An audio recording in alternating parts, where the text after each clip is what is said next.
Welcome everybody. This is Meelz, and you're back on the Lookout podcast on the RNC Radio Network, and this is episode 3. So if you tuned in for the last 2 episodes, shout out to you, because this has been going strong and this has been going cool. And I really wanted to do this for a very long time, as I've told you. My guest is in the corner; he's trying to muffle, but you know, I'll turn your mic off. We have a special guest in the building, and this guest is someone who I've talked about Dragon Ball with probably since the dawn of time. I don't know, not the dawn of time, but the dawn at least of our friendship, which is like a very long time ago. We're talking about Dragon Ball. No, I'm distracted by you turning like Instagram thing on. I'm distracted. But I got my boy Flash here. Flash Ketchum. Hey y'all. If you probably likely heard, if you've listened to any podcast I've been on, which is like the Two Bells podcast, and you know exactly who he is. Other than that, yeah, I don't know. Instagram Live is crazy. Flash, how you been? Well, I've been fiddling around with this Instagram Live thing, but it's not really working out too well. But however, I've been pretty okay. I've been pretty good. Future looking pretty bright. I'm very anxious. I think we've been watching. Listen, since we've been friends, we've been watching Dragon Ball Z. We've been watching Dragon Ball Z since before we've been friends. What's your first memory of Dragon Ball? Just in general, just like Dragon Ball. Is it Z? Is it Dragon Ball? Is it the manga? Like, what is it? What's your first memory of Dragon Ball? I have to say my first memory of Dragon Ball / the company Federation thingamajig. Oh, it's a company. Come on. Toei Animation, Funimation, Akira Toriyama. Like, come on. It's a lot, man. It's a lot because I feel like it's a lifestyle. It became a culture. So, but to answer the question, I want to say my first memory of it has to be in middle school. Middle school. Yes, middle school. I'll say middle school. All right, so let's talk about it. Middle school. What's your first thing you remember? What's like the most? Dragon Ball Z has like iconic drawings and iconic. I think that's what it was for me, because so what was it? I think it was definitely the art style. So when I was younger, I was always drawing as I do now. And you were drawing Dragon Ball Z. Like, I was definitely drawing the Dragon Ball Z characters. I used to go to the library and print out the pictures and draw them. You actually had better Dragon Ball Z characters than me. No, stop. No, you had better characters than I did. I always just made nice details. No, like your characters always look just like that. I'm like, yo, how you do that, man? I mean, the nose is whatever. No, you did in class. What's the weird part about drawing Dragon Ball shit is like, do you draw the face first or do you draw the eyes? Draw the hair. You draw the hair first? Yeah. You draw the hair first. I always like, all right, facial structure, I put on some hair and then I fit in the eyes. Well, when I was younger, I draw the hair first. And that's why it never came out that good. So here we are. So I've always used to draw them. I used to make up my own characters. It'd be like a mixture. I probably made up characters that are featured in this fucking tournament. I'm pretty sure. Like some like Piccolo with gloves. Like them, I hate them so much. Nick, I hate Piccolo those Universal 6 Namekians so fucking much. Because they have gloves. It's so backwards, bro. Like, I hate them so much. I don't hate them. I like them because they're like I've seen a lot of animes that do that. They have like a brother or kin like to someone that to a character that's already existing, right? And then have them on a different team, but just a distant team that they never seen, never heard of. You know what? Let's begin. So the tournament of power. We've reached this far by now. Mm-hmm. Last episode we ended off. They just recruited Frieza. To me, one of the like highlight moments, just because in just the chemistry between Goku and Frieza is just like, it's reached this new level now where you can tell there's clearly respect for each other. But Frieza's the most despicable person on Earth, and Goku knows it. But he also likes the thrill of fighting people very, very strong. So it's also very enticing to him to have him there, just to measure how strong he is. In my opinion, I like the dynamic of Frieza on the team because no one has it worse than Vegeta. Because Frieza's the guy that kind of ended the damn planet. So we talked about Frieza's the guy who ended it. Going from the beginning where Goku's fighting Beerus to the Universe 6 tournament, and that was like 2 sagas before the actual Tournament of Power actually came to fruition. Like, it's just, It's just something, to keep together. But we're here. Tournament of Power. All the universes are showing up. It's getting real spicy. People are talking real crazy.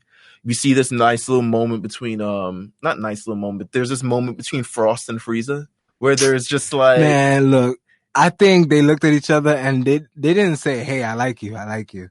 They were just like, "Oh, can't wait to fuck you over, can't wait to fuck you over." They're like, "Yo, if you want to, we can team up if you want to."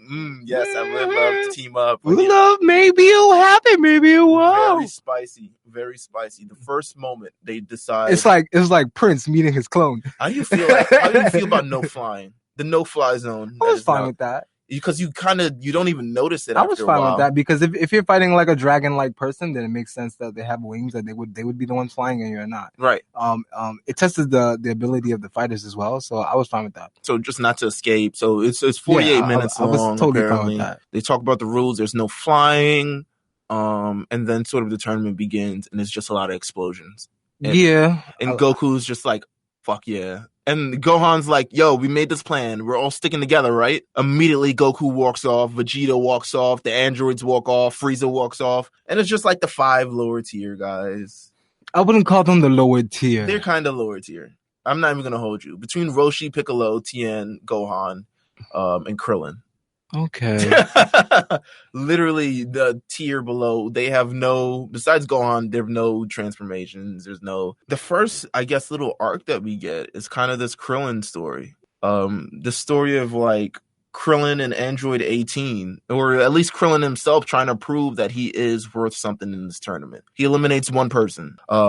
He goes against this guy and he has to fight with Android 18. And it's the first time we see really them. Well, not the first time. They sort of hinted to that before the tournament, but we see them sort of get in this role where one has each other's back. Android 18 almost gets eliminated. Krillin saves her. Mm-hmm. And they go back and forth and have this like amazing technique where they volley the energy between one another. I like that. I thought it was cool. I think playing off their marriage is pretty, and it's something that's pretty dope. Actually, probably never been done in Dragon Ball. I think like there was a Goku Chi-Chi moment. I was gonna say that. I was like, there was a Goku Chi-Chi. There's a Goku Chi-Chi. But there was a Gohan Videl moment. She was Saiyaman too. She was. She wasn't Saiyan woman. She was Saiyaman too. Right.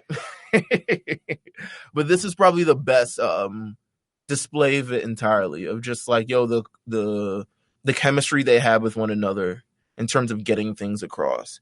How do you feel like Krillin does in this sort of tournament? Krillin, he's eliminated pretty early. In my opinion, Krillin himself does not really have to prove anything because he is the strongest human. Right. Period. But however, I think he did pretty well in the tournament. I think he actually outlasted my expectations. I thought he was going to get eliminated like way early. Yeah.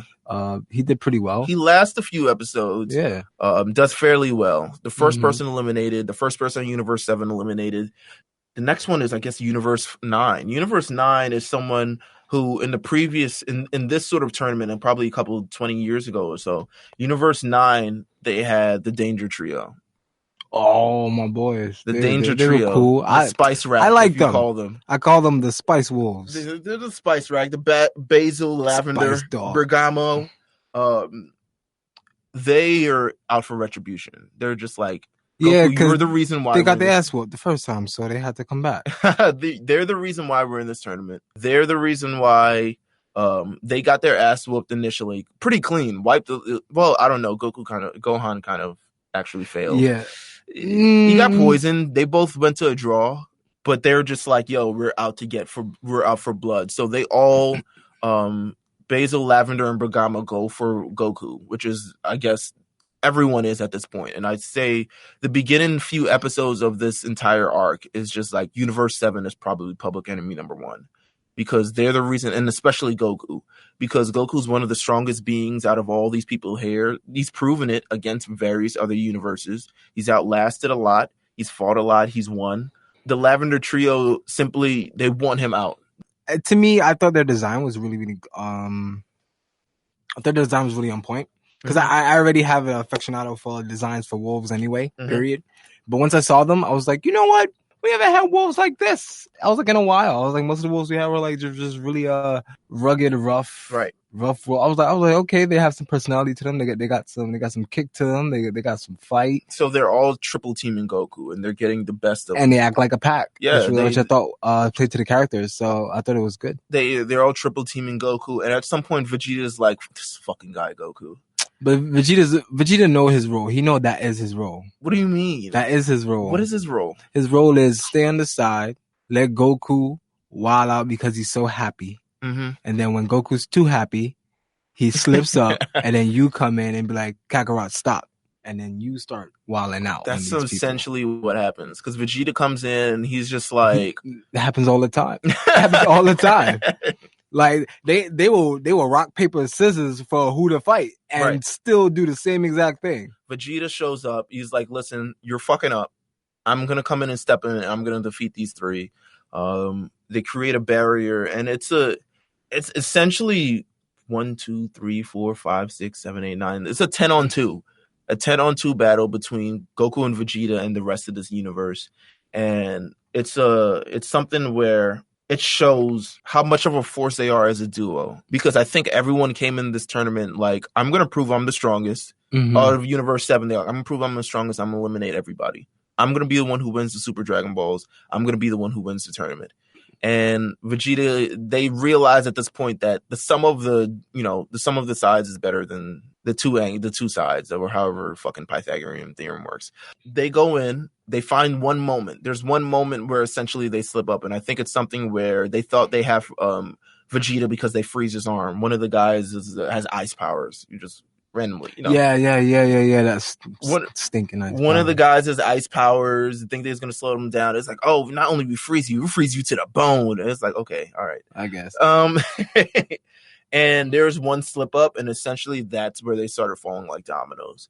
And the trio, essentially, we see the sheet. They're all eliminated the same episode 98. There's a bunny rabbit for some, I don't know. They get knocked off by the combination of Goku and Vegeta. Universe 9 is the first universe eliminated from this tournament. It's pretty grim in terms of everyone having that sort of realization that this is real and universes will be erased. And not only just erased, like they're like, I can't feel the energy of Universe 9 at all. Like I can't feel I can't feel anything. There's nothing there, and just everything. I don't think there was anything to doubt about that. I mean, we already know how passively future Xeno, future Xeno, and all the angels. Yes. How do you feel about the angels? I assume you have an idea. I love the angels. What do you feel about the angels? I love their role. Their role is amazing. Because their role is amazing. There's a little bit of a like. It's untrustworthy. To me, they're kind of like untrustworthy. It's not that they're untrustworthy. To me, it's more so is that they kind of are built with that sense of like sadism inside themselves. That's what it seems like. It seems like they all have that evil, not an evil side, but like a very, very aggressive, whoa, let's kill this. It's that sense of inhumane. They have an inhumane sense. I feel like the angels necessarily, they're there, but also they have no strong attachment to that. They're attached to the universe. They're not, but they're not. They're more attached to their role in the universe. Yeah. And not necessarily the universe is how I see it. It's the first time Universe 9 is eliminated, and this is like the first heavy moment of this entire series. It was heavy, but yay, bye. Yeah, because everyone's just like, wow, this is real. So this is a fight for survival, and I think that what turns everybody on their heads in terms of just like, yo, we've got to fight for our lives at this point.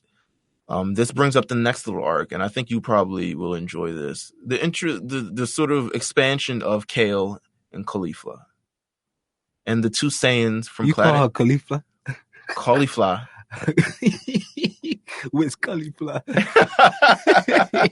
Caulifla. I don't know. I feel like I'm in Black Panther every time. Caulifla. It's cool.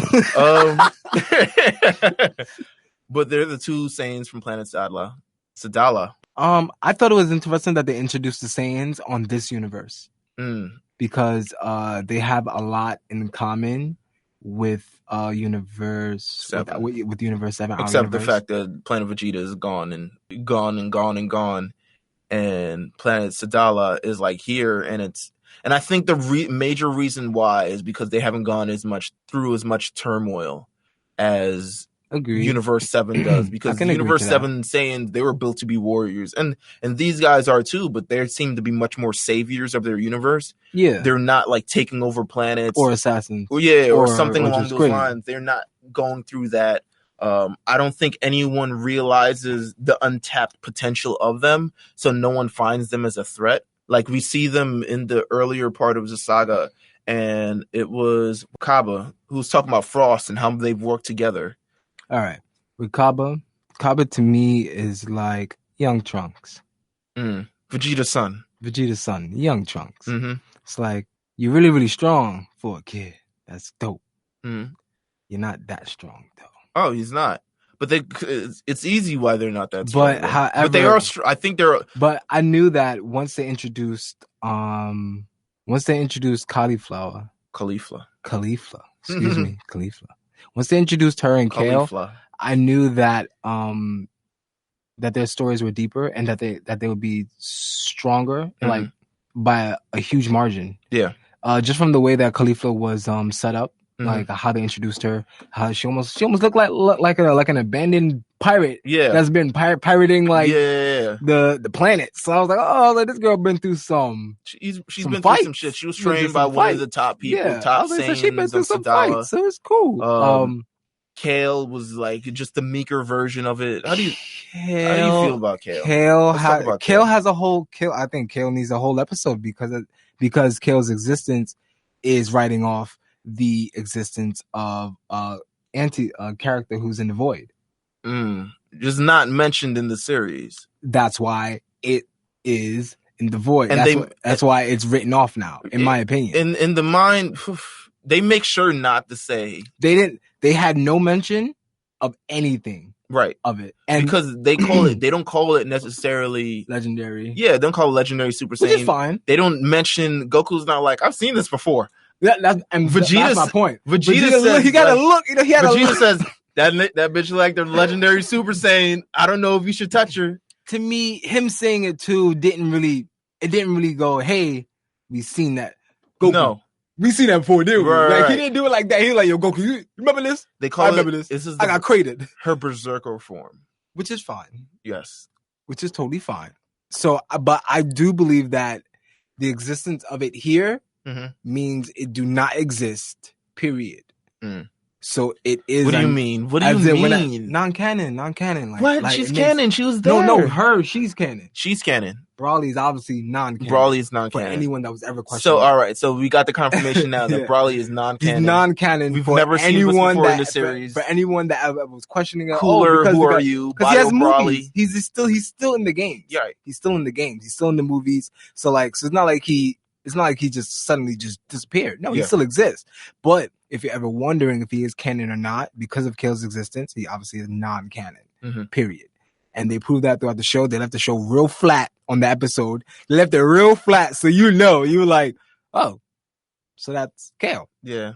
Okay. The first time she transforms, they can't stop her until eventually she kind of just tires herself out. That's like the usual. I burst open. There's all this energy. I don't know how to hold it.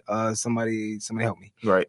Goku comes face to face with Caulifla, and I think we're trying to figure out, are they the counterparts to each other in Universe 6? So last episode we had, all right, my boy Jeff, shout out to Jeff, said Caulifla is Goku's counterpart in Universe 6. I said that Hit is his counterpart, but we're not sure. I'm saying because it was the strongest in the universe, Hit is the strongest in Universe 6.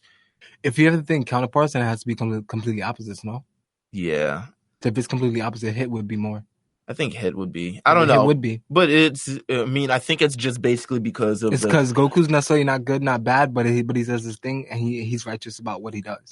Hit, he's not necessarily good or bad, but he's not necessarily righteous about and he's committed to becoming stronger. But I think Caulifla is as well. Once she realizes that, oh, I can become stronger, she didn't know what Super Saiyan was. She was just strong on her own. She was just like, yo, I'm kicking ass on my own. She didn't know what Super Saiyan was.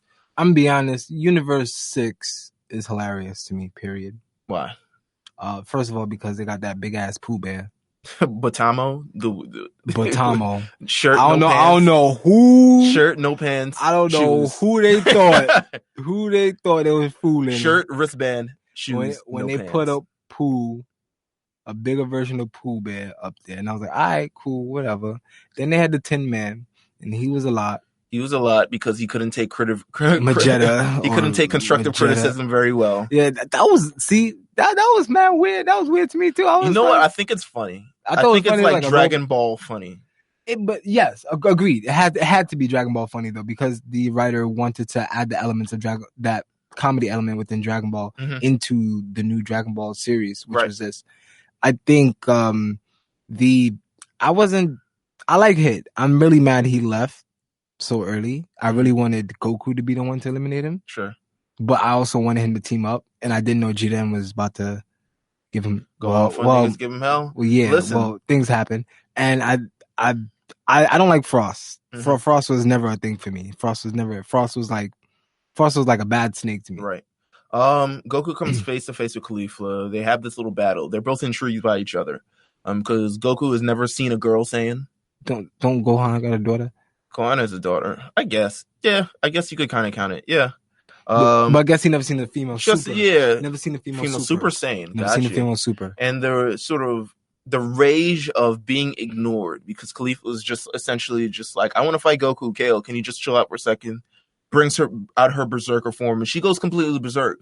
Not even Goku in Super Saiyan God can stop her in this form, because it's just the energy that's unlimited. It's unlimited. It's unmitigated. It's something that's like they describe it as sort of a deep pool of just like energy. I think the funny thing about Cauliflower and Kale is that they had this relationship. We in anime we call it the Oni-chan. Do tell. Call it the Oni-chan because a lot of animes, they have this popular theme of having like young teenage or even younger or even older women who have like brothers who are like amazing, or even they're not amazing, but the entire anime, all she's screaming throughout the anime is Oni-chan, Oni-chan, Oni-chan, because she really, really loves the brother. But like the thin line between like, you know, it looking kind of creepy and it being like love is obviously always crossing over within the anime because of how much she expresses it throughout the entire anime. So we call it Oni-chans. And Kale definitely had some moments where she was just cauliflower, but cauliflower. Right. And the moment, and the only person who ends up stopping Kale's madness, because she goes out, she ends up eliminating a couple people just off the strength of just like this attack that just like bursts everywhere. Only person that stops her, who steps in, is Jiren. Jiren shoots her with one blast, knocks her out, almost knocks her out of the tournament, but Cauliflower saves her, and Goku's intrigued. That bug-eyed freak. I don't like him. We get a nice little sort of Universe 6 and Universe 7 against the Pride Troopers of Universe 11. Which I thought was dope. I thought it was dope in the sense of, I guess, character development for both Kale and Caulifla. Goku does his thing, but eventually he's kind of like... First of all, we had to get that Cyber Commander nigga out of here. All right, so you had to get that Cyber Commander nigga out of here. I was like, yo, get this nigga out of here. I don't know who he was. Oh my god, this dude with the shit on his face, that frog dude. Yeah, get him out of here. Get him out of here. Zore, whose like power is just like, I make tiny tornadoes. Yeah, I don't know what was up with that. I was like, yeah, man. Tupper is like, I can change my weight. Tupperware. I can change. So he turns into rock, and then he's just like, I can get change him my out of weight. there. And Cocoette is like, I make tiny little, universes. Oh yeah, she was out of there too. She was out of there at the same time. Right. So out. Like Tupper gets eliminated by Android 18. I don't know. She just picks him up and just throws him out. It's pretty simple. It's pretty comedic. yeah. He's like, I can change my. I actually like Android 18, so it's cool. Cocoette creates a dimensional barrier, so Universe 7 isn't able to sort of get involved in their battle with Universe 6. They really want to get Universe 6, the Saiyans, out. Those two Saiyans. Once one of them is eliminated, they all get together and it's like, yo, we gotta get together and sort of eliminate these two. And Kale learns to control her berserk Saiyanness and turns into just, regular Super Saiyan with kind of green hair.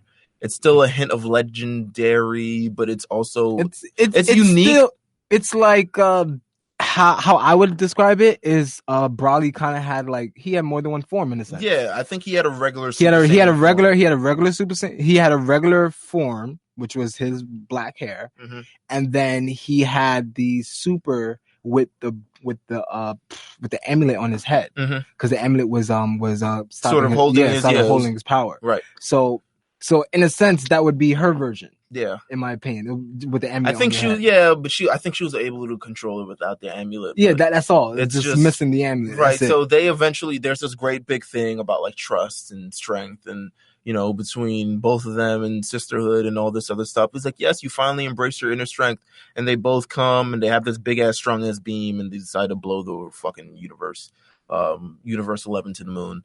And they eliminate 1, 2, 3, 4 of them all at once. And Android 18 says, I'm going to wipe the floor with Cocoette. And Universe 11 is now down to 4 people. Previously thought as one of the strongest universe. The next little arc was the Maidens of Love. The Maidens of Universe 2, who everyone loves. They're the 3... And Rosie was the worst, man. Rosie was. Well, you know why Rosie was the worst? Yeah. Well, what the fuck is that on her head? Let's talk about it. So the Maidens of Love, they decide, we're gonna do our transformations in front of everybody. And the only reason I like Universe 2 is because they're obviously a satirical take on anime. They are a satirical they got the Sailor Moon. They got it all, but. But the funny thing is that they turn into these forms that are just you would think they're more beautiful, but they're not. They're not. Well, actually, I thought that was a good thing. They pulled the Zarbon.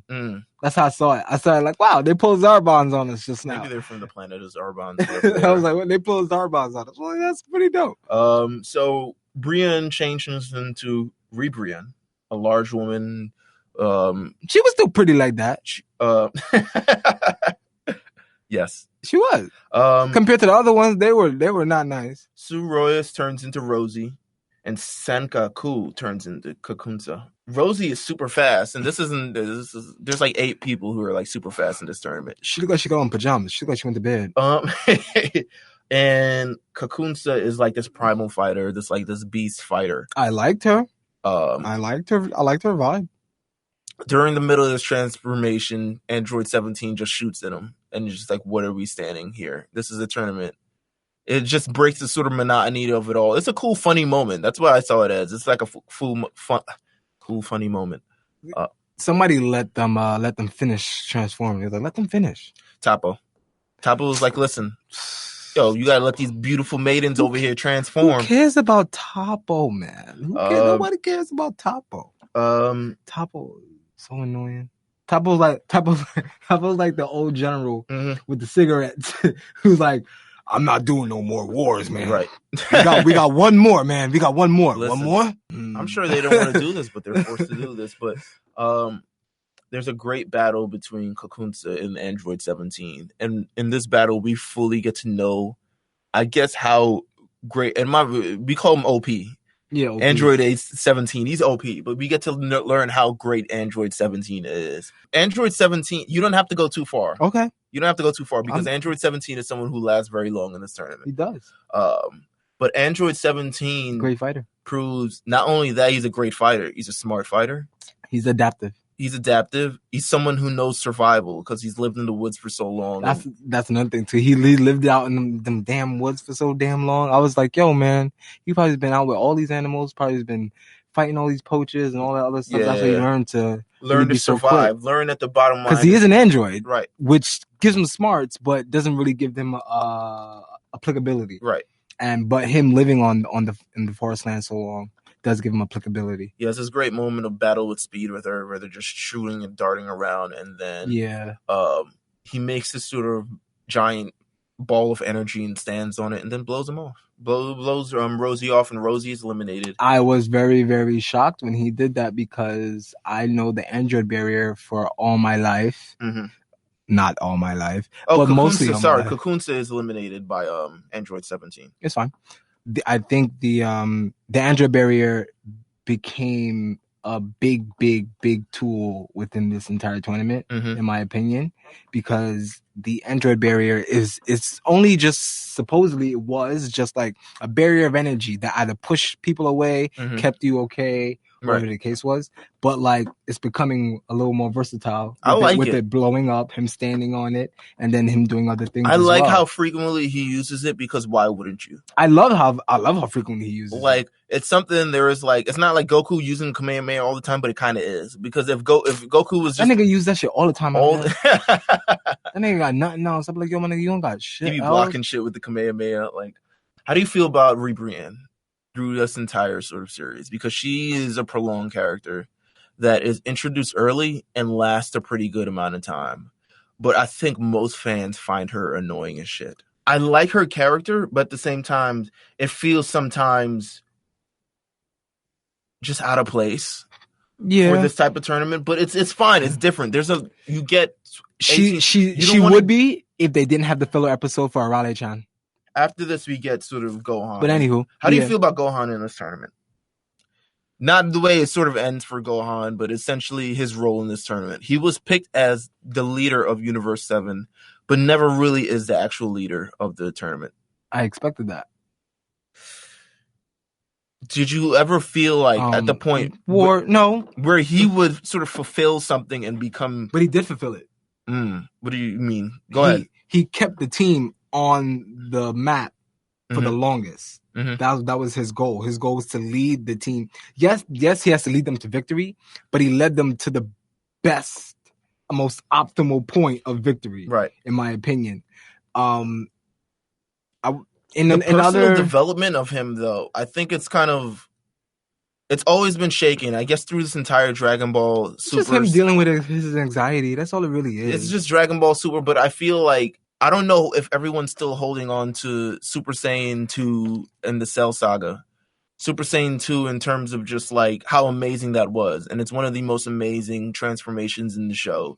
And it's up on par. It's probably between Goku originally turned Super Saiyan and Gohan turned Super Saiyan 2. He was just OP for that arc. I think we have to realize that. He was just OP for that arc, and that is fine. It's not that he got weaker, it's just that he was OP for that arc. For that arc, he was that strong. Now we move on, and he grew into his power, but obviously he hasn't been polishing his fighting skills and things like that. He hasn't been polishing his intuition and things like that. So Gohan is tested with Batamo. He's tested against him in terms of just like how he defeat him, and he defeats him in a funny way. Just keep punching up, and he can't really do anything about it, and Batama gets knocked off. But Gohan is also tested. He beat a Pooh. Yeah, he beat Pooh up. Gohan and Piccolo are tested against Universes 10's Oboni and Rubalt.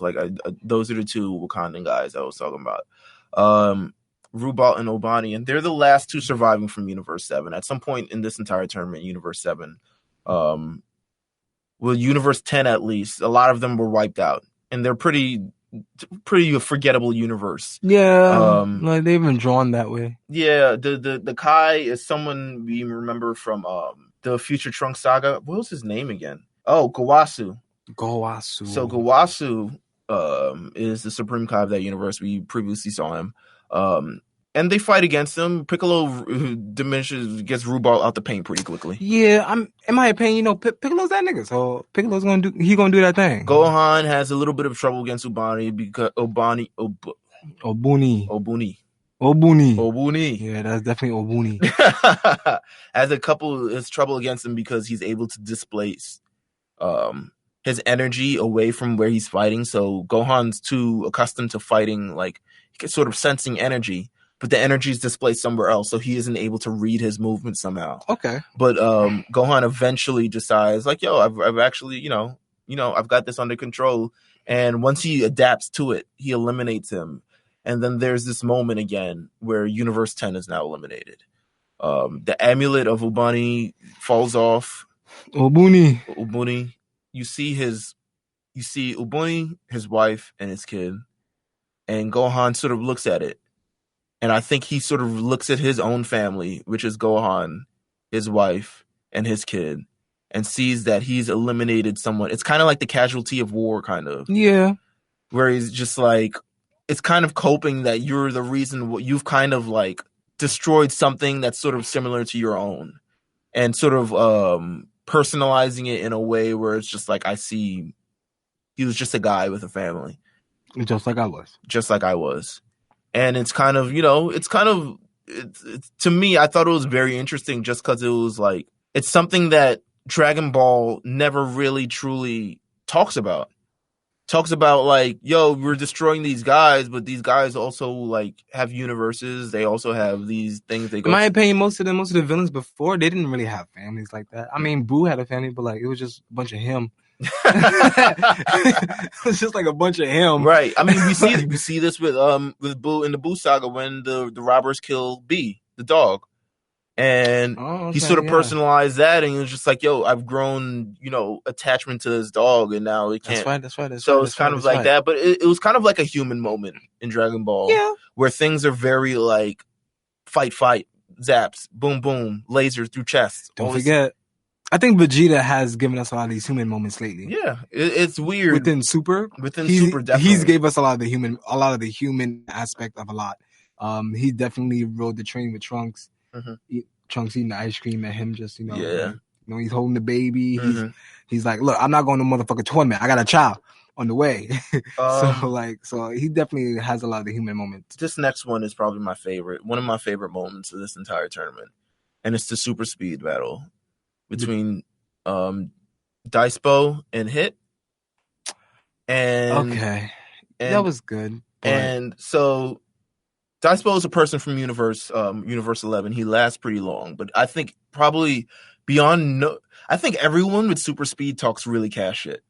Like they talk a lot of shit, and he's someone who talks a lot of shit through this entire thing. Yeah. And he meets up with Frieza, and they're just in this like shit talking sort of. Yeah, we're back and forth, but he talks a lot of shit because he's like, listen, I'm faster than fast. I'm the fastest thing you've ever seen. Like I'm faster than whatever your time skip is. I beat it.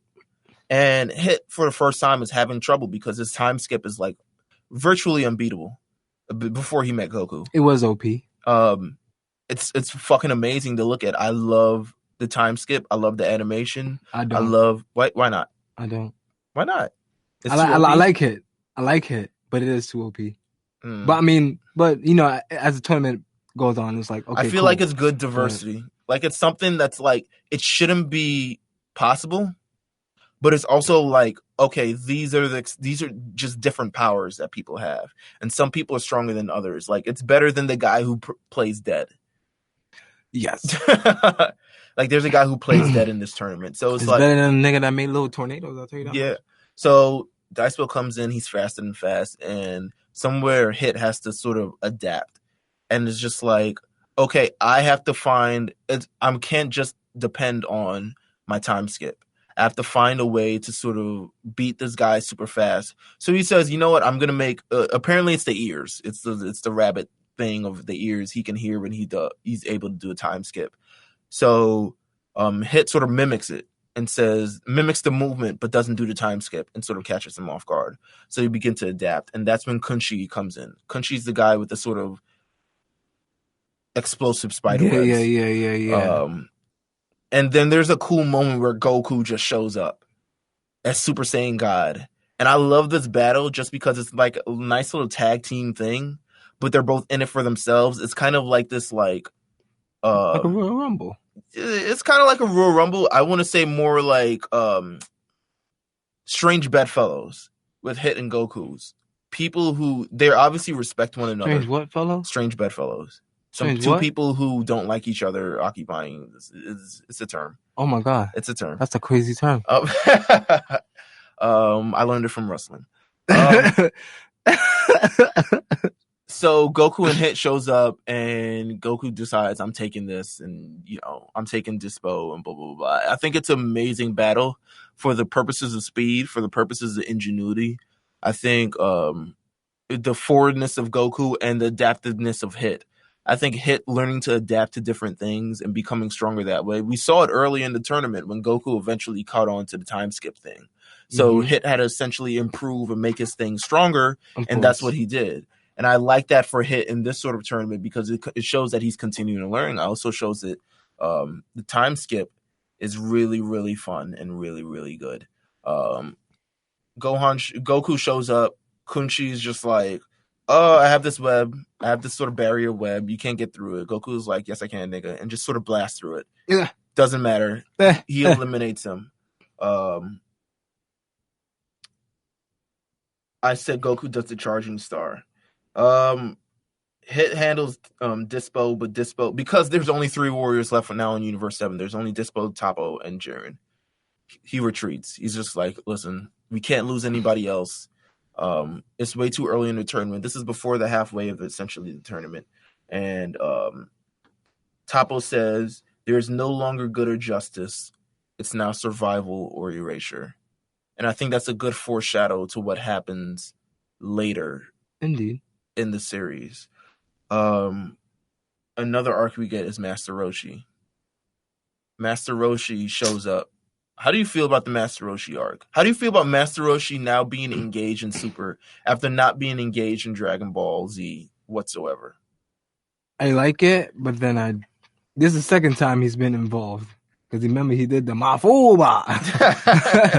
So this is the second time he's involved. How do you feel about them including him, though? I like that. I like it as, like, you have the OG side there. That's fine. But I also don't like it because I want Krillin to be the Master Roshi that they need, not Master Roshi. But I think it's because Krillin...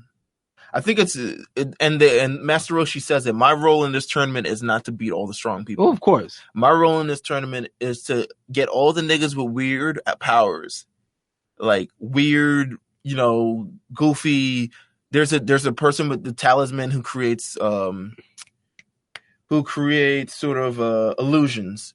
Mm-hmm. So Roshi gets him out, and then there's. But the evil containment wave. Shout out to evil containment wave. I love the evil containment wave. I think just the execution of it leads to so much, like, it doesn't always hit. It's kind of like Time Wizard. Wow. Like Time Wizard doesn't always land on 1,000 baby dragon. Time Wizard lands on, and sometimes you just assed out, nigga. And you lose like 400 life points. That's a good comparison. So he meets up also with this woman, and there's this problematic thing with Roshi and women, and it's kind of like, it's not as fun in 2017 as it was maybe in 1999, just how things go, but it's kind of like anime, but it's not as fun, just lusting and grabbing and all this other stuff. But he overcomes his lust for women. I mean, he essentially saw that as his only weakness. I think as the time evolved, he evolved as well with the time. And I think the character sort of adapts to the time changing. Mm-hmm. And, time's up, Roshi. Like, it's a wrap. Yeah. But his style of anime as a character is a prominent character within anime regardless. How do you feel about Goku and Krillin's still very close-knit ties to Roshi? Because Roshi goes against Ganos, or every time he makes a hit, every time he makes a hit, he gets stronger. Mm-hmm. So Roshi's having a hard time with this, and Roshi gets beat down pretty bad. He unleashes a max power Kamehameha and eliminates him. But Roshi's almost on his deathbed, and he almost is about to die. And Goku... See, lucky we had Senzu Bean. No, but he isn't eliminated yet. This is the point where Goku's just like, all right, I'm going to revive you. Yeah. Boom. With his power. But I like seeing the... I'm saying, I'm lucky we have Senzu Beans in the dugout. Right. Because we would be... When the tournament finished and we just got eliminated and went to get sent to the damn bench, we'd be fucking tired. I like seeing... That's true. I like seeing the ties between Roshi and Krillin and Goku, the master student and the respect they have for him. I think it's pretty cool. I think it's prominent. I actually like the fact that they show a lot. They show a lot for that. They show a lot. I kind of want to talk about the next one, but I really don't want to. You don't have to. We can always just keep talking. Tien gets eliminated. Oh, why you have to do that? Okay. Well, you already said it. So Tien gets eliminated. Let's see. Tien, there's this fighter. There's this sort of sniper fighter where it's just like, oh shit, I'm shooting lasers. Like Piccolo gets his arm blown off like 3 times. Like that shit is hilarious every time. God. He's like, Gohan, no, gets his arm blown off, and it looks like it hurts to bring it back. Of course it does. Tien splits into 4. Each of his like clones get knocked off like pretty easily until he eliminates the sniper by also eliminating himself. No, he gets eliminated by the sniper, but also takes the sniper down with him. And Roshi comes face to face with Frost of Universe 6. Mm-hmm. And there's this incredibly where Roshi's pretty much like outmatched. So he goes for the evil containment wave for the second time. The evil containment wave misses. And he doesn't get Frost. Oops. But now Frost is like, oh nigga, evil containment wave. Bet. What the fuck was that? Oh my god! Right. I love everyone because it's scary. You trap in a bottle, nigga, just throw you off the side like that. Nigga, what the fuck was that? You just put me in a bottle, nigga. You just put me in a Henny. Oh shit! You essentially can't fight it. Blah blah blah. I would be interested if he used it on Jiren and what would happen. Jiren would probably super OP, just like and break the fucking Henny bottle. Like, he'll come out drunk like, oh, that was Henny, huh? Oh my god! But Frost is like, oh, bad. You using this, using this power? I see. I want to use this I want to manipulate this so I get back Vegeta. And I like this episode just because a bad guy gets the upper hand for the first time in a while, but even though it's like cut off really, really quickly. So essentially, Frost gets the attention of Vegeta, and Master Roshi feels like, all right, I have to get Frost out of here before he proves that because it was essentially a trap because what's his face? The choo-choo guy, Magetta. Choo-choo guy. Magetta comes in and just like, okay, this is a trap. Like they're out to get Vegeta. I have to get rid of, Magetta, Choo-Choo guy. And he goes for the, evil containment wave for the 3rd time. And somehow Frost says, gotcha. I gotta do it. Gotcha, nigga. Gotcha, nigga. I got the bottle, nigga. Oh my god. I got the bottle, nigga. I got the bottle. You think you had the bottle? Vegeta. And I thought, this would be so amazing if they carried this out a few episodes. I thought they were going to. I thought they would. It was kind of like that episode of Power Rangers. Because you can save Vegeta. You can save him. Save Vegeta. Save him in the pocket, have everybody fight, and then bust him out like later. You can Odie save Vegeta. That'd have been lit. This is like, you remember when they had the Power Rangers when the Green Ranger showed up and they trapped the Red Ranger in that room? See, this is my fucking friends. I was just about to say the same shit. Yo, didn't they do that to the fucking Red Ranger? Yeah, they did that to that. They could do it to Vegeta if they can do it to the Red Ranger. They can do it to the Red Ranger, they can do it to Vegeta. Master Roshi smartly, with his last ounce of energy, cracks the bottle. Vegeta comes out pissed. Like, nigga, no. Look, you had that nigga trapped me in your Henny bottle. Blast Vegeta out of his fucking mind. He blasts the shit off his ears and calls him like trash or some shit like that, and then just gets him off the side. And he goes for Frost, but Frost is like, nah, nigga, I'm out. He said a lot of PG-13 curse words. Oh my god. But Revenge of F, this is the first interaction ever between Vegeta and Master Roshi. Yes. Yes. Where Vegeta's pretty much like, drop off. Yeah. You should drop off now because it seems like you're going to die. You should drop off now and get a Senzu Bean. And that's the elimination of Master Roshi, where he essentially drops off himself. And he's in respect to with Senzu Bean, and now Universe 7 is down to 7 fighters. How do you feel like the tournament is gone this far as watching this? As you're watching episode by episode? As I'm watching it episode by episode, I think that they had a lot of great fight scenes. I think a lot of the hoopla battles, which is like when you just said, I call those hoopla battles because it's like wow. It don't look that great. Some funny shit is happening, but somebody gotta die. Somebody gotta get eliminated. Right, like that's how you feel. It's like funny shit happening, but somebody gotta go regardless. We have Frieza and Frost joined together, and just like, yes, you didn't know that we had a plan together, and everyone's speculating. There was like, is Frieza trying to do this to get the Super Dragon Balls? What could he do with the Super Dragon Balls? And Reese is like, he could wish to be even stronger than a god. And Beers is like, nigga, if you don't ever play yourself, and I will destroy you on the spot. So Frieza and Frost decide, hey, we've let him know our plan, and Frieza fights Gohan. Frieza apparently knocks out Gohan, and Frost, they have this sort of exchange between Frost and Frieza. And okay. That's what we're up to. Okay. Quickly in a moment, we're at the Frieza turns on Frost. Yeah. Knocks him out. He didn't see it coming. The great betrayal. He says, "Why would I ever team with a weakling like you?" And that's extra salt in his frigid wounds. The great betrayal. The great betrayal. That was the great betrayal. That was pretty good. Cunning. Frieza's an asshole. That's all I had to say after this episode. Like, Frieza's an asshole. He became a fan favorite really fast. He's a fan favorite. He became a fan favorite really fast. He's kind of reminds me of like Cartman in like South Park. Okay. Just like not evil. He's all right. Frieza's evil. Frieza's fucking evil. Frieza's fucking evil, man. But it's like a lovable evil. Like it's like you kind of dig the shit he did because of just like, oh man, this nigga is like the worst of the worst. I get it, but he's like the worst of the worst. Like I like Frieza. He talks a lot of shit. I like Golden Frieza way better. Golden Frieza. I love Golden Frieza. Why do you love Golden Frieza? Golden Frieza, it looks like he's about to do everything, nigga, but he does nothing. The transformation to Golden Frieza is like one of my like favorite like weird shit it's ever. It's a really nice transformation. He like collects bones. Gold dust, my nigga. He's straight gold dust. Oh my god, Golden Frieza. I like Golden Frieza. I like the fact they love Frieza so much, and I know the series loves. I know, yeah, they do. That's why they brought him back like 4 times. He's in like 3 movies. Like the nigga, his brother and his father showed up. Like, it's a family affair with Frieza. I don't even know if they actually are canon or non-canon. Well, King Cold is. Yes. Well, for Cooler is not, to all intents and purposes, not canon. That really sucks.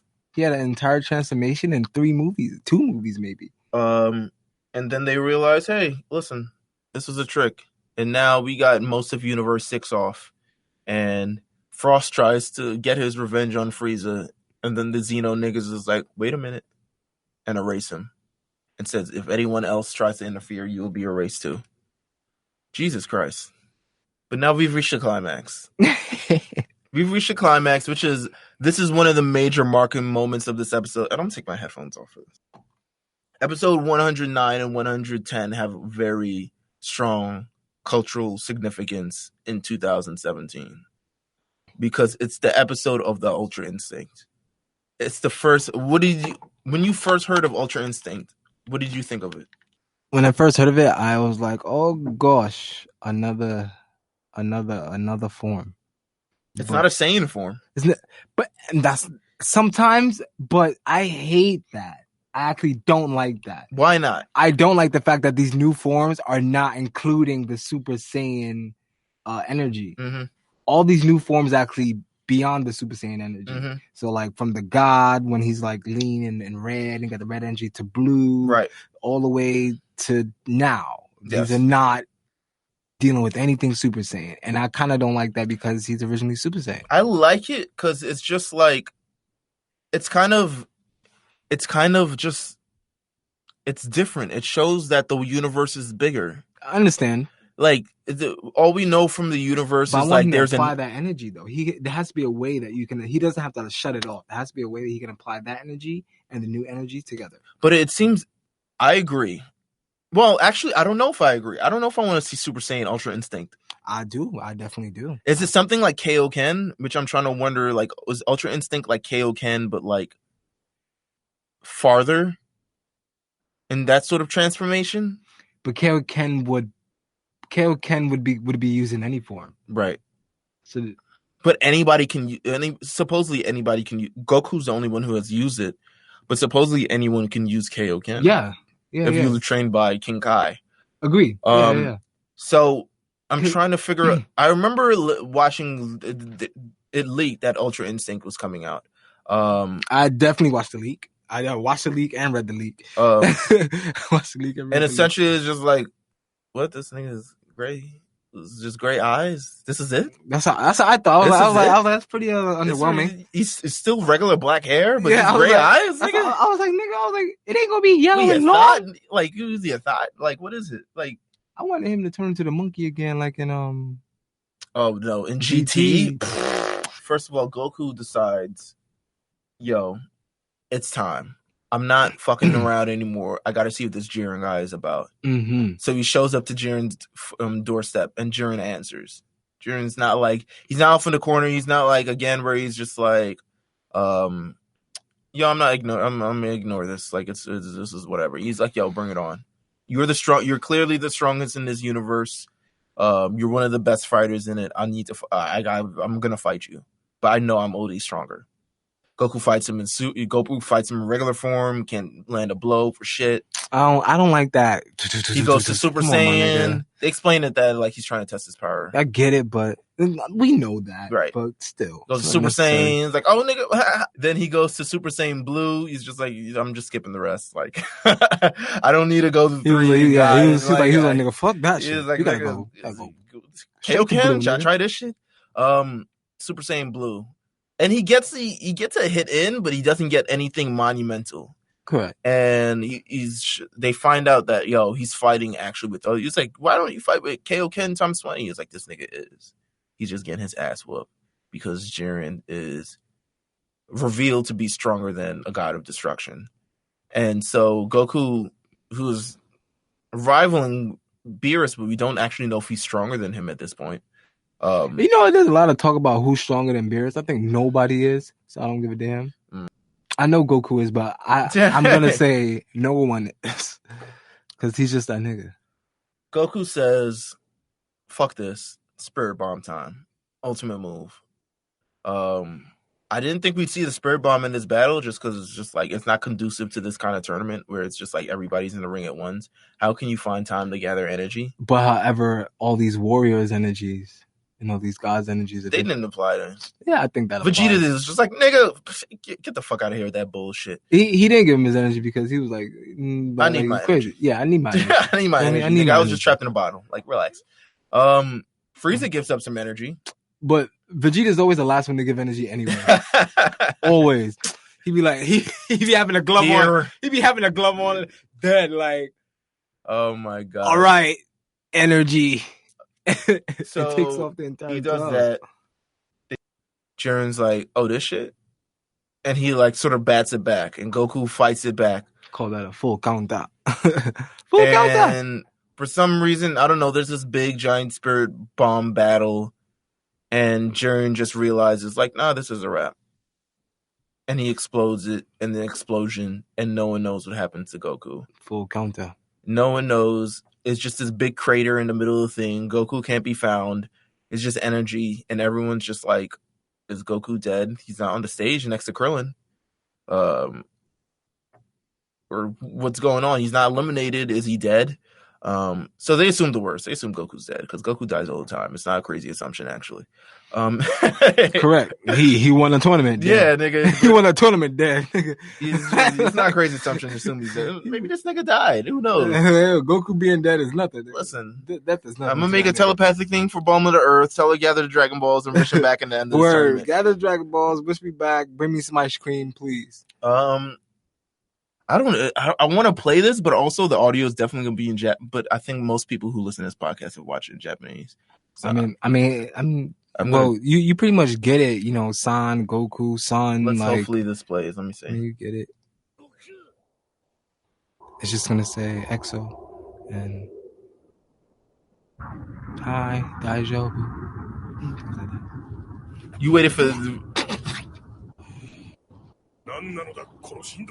So this is essentially like the entire world is shaking.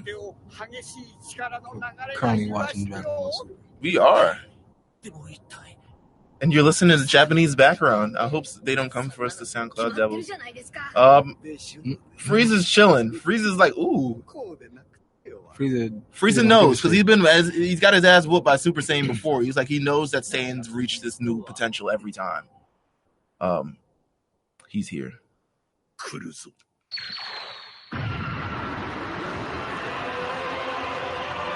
I don't know. I felt like a kid watching this because it was new. I felt like a kid. This is definitely this generation's like Super Saiyan. Yeah. Like if kids didn't go through the thing where they were sitting in Toonami and you had to watch it every day, 20 minutes a day. Goku versus Frieza is long as fuck. Goku versus Frieza went long as hell with Goku getting his ass whooped before he turned Super Saiyan. I agree.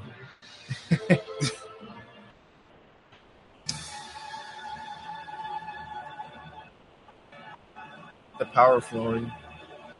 The hair. It's hinted that it's kind of gray tones. I don't know, gray highlights, gray streaks, whatever.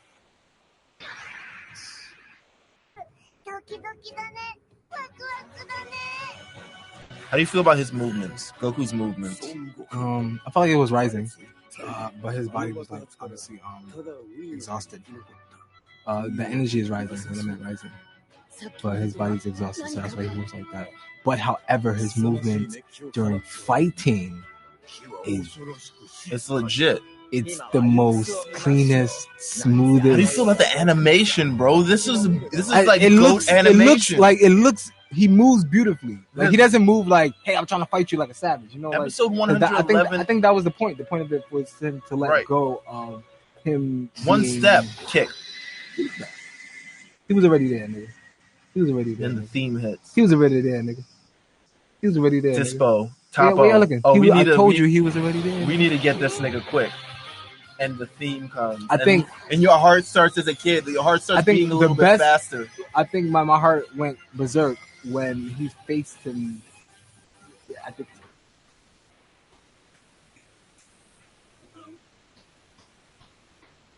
He's just like, yo, what is this? Yo, this is crazy. Like, what the fuck yo, check me out. Check out my swag.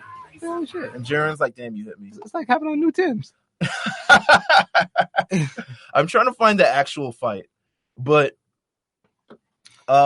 it's the moment itself was something that's highly anticipated, and it was also like very cool. I like the moment because they definitely showed, like I was saying before, a lot of more fluid moves, a lot of more fluid action within his fighting, because his fighting was a different style, totally different style, totally different style from all his forms of fighting, and it's interesting to see. So I definitely was hype about this.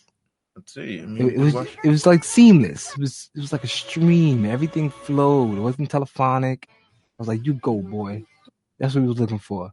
I was like, none of them fight like that, you know? No, none of them. None of them ever fight like that. Everything is so like kind of static, kind of telephonic. Formulaic. But it's just, this one was like, I'm not gonna think about anything. There's finesse to it, and there's also power behind it. Correct.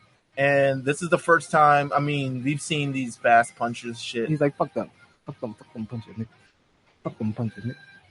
And they start moving. Yeah, they start OP when it's like they're not moving but they're hitting, and I'm like, I don't like that. I don't like that either. But that shit, it looks silly.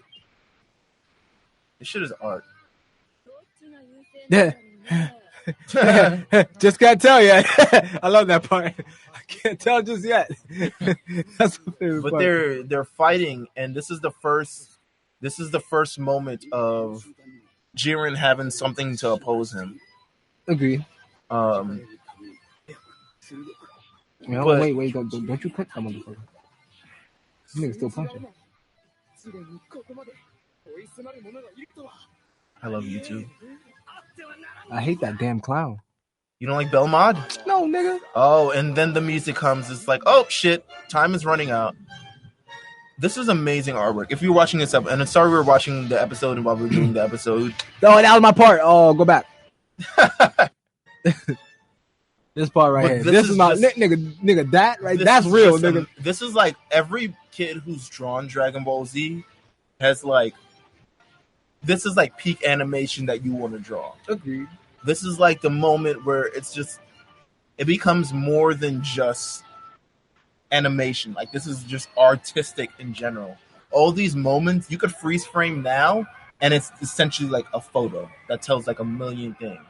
He manages to get the first hit on Jiren. He manages to get that knee in, man. And the thing is that it's shown that it's an incomplete version of Ultra Instinct.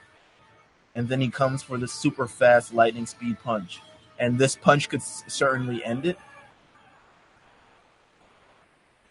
The panning of the thing, all this other shit. And Jiren stops it.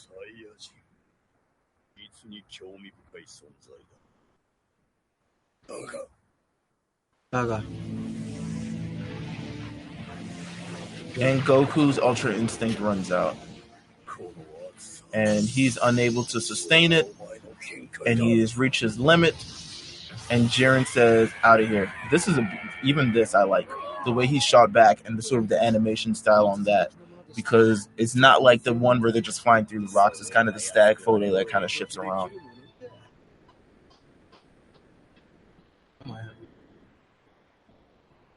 Jiren is still the strongest. And he's even more strong as this moment is. And it still proves how strong he is and that he's still unequal. Because now Goku has ran out of stamina.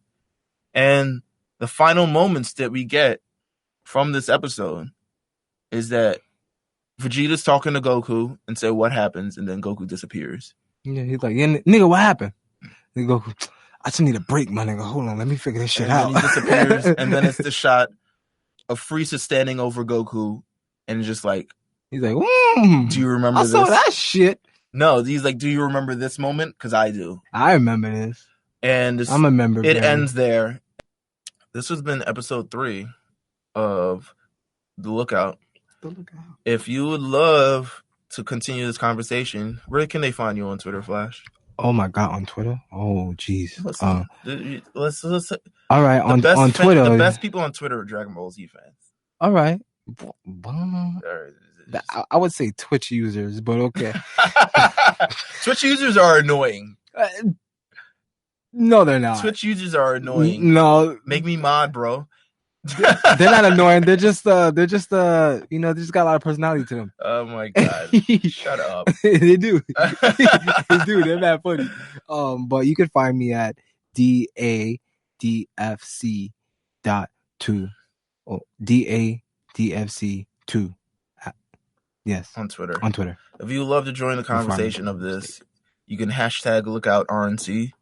And you can discuss this with us because I really do love the first couple episodes of this. I love this thing of the tournament. I love the attention given to the characters, the other characters, the non-Goku characters. Mm-hmm. Even though at the end, it's still Goku. Maybe Frieza. But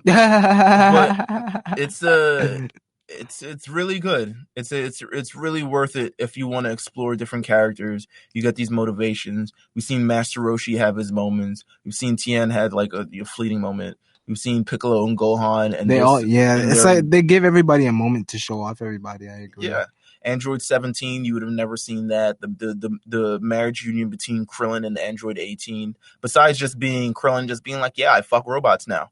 Like, oh my God! First of all, they made him into a human. Stop. They didn't make her into a human. Yeah, they wished it. No, they wished the bomb out of her. He tried to wish to make her human, but they couldn't. Oh, they couldn't. So they just like, just take the bombs out of them. But apparently she's a humanoid android thing. She's kind of a robot. I thought they wished it away. No. Well, I guess you can. You can't let me shut up. Listen, if Krillin won the Super Dragon Balls, my G, that would have been the first thing rocking. You'd have been like, yo, make her human. All parts. I'm not trying. I don't want to. I'm tired of Diesel or. I'm trying to figure out if Diesel or like premium.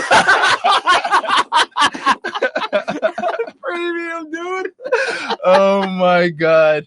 Yo, so this is the end of episode 3. We'll be back next time with episode 4, where we explore the sort of everything post the first time of Ultra Instinct, and he turns Ultra Instinct again, and sort of that was so funny. Everything leading up to the final battle, and trust me, there's a lot of characters where they have to knock off stage for us to get to the main event. We'll be back with the next episode. Thanks for tuning in. Bye.